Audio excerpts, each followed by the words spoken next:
আসসালামু আলাইকুম। আমার চ্যানেলে আপনাদের সকলকে স্বাগত। আজকে বিএনপির মহাসচিব মির্জা ফখরুল ইসলাম আলমগীর এবং অন্তর্বর্তীকালীন সরকারের প্রধান ডক্টর ইউনূসের সাথে বৈঠক আছে। এই বৈঠকটি কেন? এই বৈঠকটি হচ্ছে নির্বাচনী রোডম্যাপের তারিখ ঘোষণা করার জন্য। আবার অনেকেই বলতেছে এই বৈঠকে নাকি আওয়ামী লীগ নিষিদ্ধ হবে নাকি হবে না সেটারও ডিসিশন হবে। এগুলা কেন মার্কেটে ছড়িয়ে দেওয়া হচ্ছে? এগুলা মার্কেটে ছড়িয়ে দেওয়ার মেইন কারণ হচ্ছে যে কারণে বৈঠকটা হয়েছে সেটা যাতে ফলপ্রসূ না হয়। কারণ এ সরকার নির্বাচন দিবে না, আর বিএনপির মেইন এজেন্ডা হচ্ছে আলোচনা করে যেভাবে নির্বাচন আদায় করে নেওয়া। কিন্তু যখন মার্কেটে আওয়ামী লীগের ব্যাপারটা ছড়িয়ে দেওয়া হবে যে আওয়ামী লীগকে নিষিদ্ধ করা হোক, আওয়ামী লীগ এই করেছে সেই করেছে, ফেসিবাদী শক্তি, তখন মাঠ ওই ব্যাপারটা নিয়ে বিজি থাকবে, আর বিএনপি নির্বাচনের যে আলাপ আলোচনা সেটা নিয়ে কম বিজি থাকবে। সেই কারণে মার্কেট এখন ছড়িয়ে দেওয়া হচ্ছে। যেমন হাসনাত আব্দুল্লাহ বক্তব্য দিচ্ছে শিষ্টাচার বহির্ভূত কাজ করবে আওয়ামী লীগ নিষিদ্ধের ব্যাপারে যদি এক না হয়। ববি হাজ্জাজের মতো ছেলেও এখন টকশোতে এসে বলে আওয়ামী লীগ নিষিদ্ধ করা হোক, যার পিছনে দুইজন জনগণের ম্যান্ডেট নেই, সেও আজকে আওয়ামী লীগ নিষিদ্ধের কথা বলছে। কেন? এগুলা মিডিয়াতে হাইপ ক্রিয়েট করা হচ্ছে যাতে নির্বাচনের ব্যাপারে আলোচনা না হয়। অলরেডি বিএনপি এবং ডক্টর ইউনূসের বৈঠকের ব্যাপারে আলোচনার থেকে আওয়ামী লীগ নিয়ে আলোচনা বেশি হচ্ছে।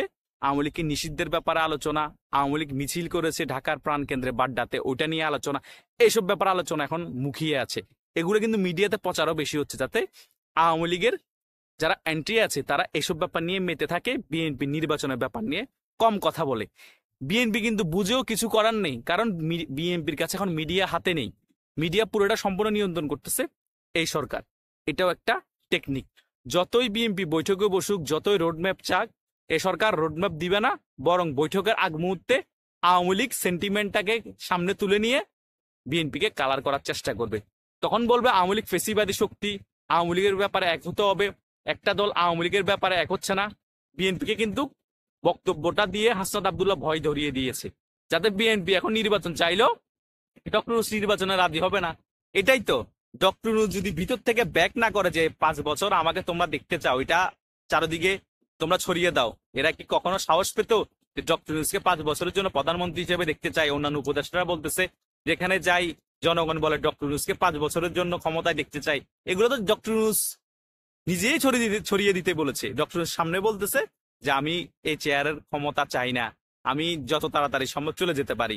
মানে চোরকে বলতেছে চুরি কর, গৃহস্থকে বলতেছে সজাগ থাক। এটাই চলতেছে রাজনীতি জনগণের কাছে। তিনি ভালো থাকতে চাচ্ছে, ভিতরগতভাবে উপদেষ্টাকে এবং সমন্বয়কদেরকে, জাতীয় নাগরিক পার্টির সকল নেতাদেরকে লেলিয়ে দিয়েছে যাতে ওনাকে 5 বছর ক্ষমতায় রাখা হোক। পৃথিবীর কোনো দেশে অনির্বাচিত সরকার 5 বছর ক্ষমতা থাকার অধিকার রাখে? 5 বছর বাদ দেন, 3 বছর রাখে। ডক্টর যে আশা নিয়ে বসে আছে সেটা গুড়ে বালি হয়ে যাবে। আর বিএনপির কখন শুভ বুদ্ধির উদয় হবে, বিএনপি কখন আওয়ামী লীগের রাজনীতি ইন করতে দিতে চাইবে, সেটা হচ্ছে মেইন ফ্যাক্ট। আওয়ামী লীগ রাজনীতিতে যদি ভালোভাবে ইন করতে পারে, ঠিকই খুব তাড়াতাড়ি নির্বাচন হয়ে যাবে। ঠিকই বিএনপি নির্বাচন হয়ে গেলে ক্ষমতায় আসবে, এটা 100%। যত তাড়াতাড়ি বিএনপি এই জিনিসটা বুঝবে ততই বিএনপির জন্য ভালো, দেশের জন্য ভালো, এবং আওয়ামী লীগের জন্য ভালো, বাংলাদেশের রাজনীতির জন্য ভালো। ধন্যবাদ সকলকে।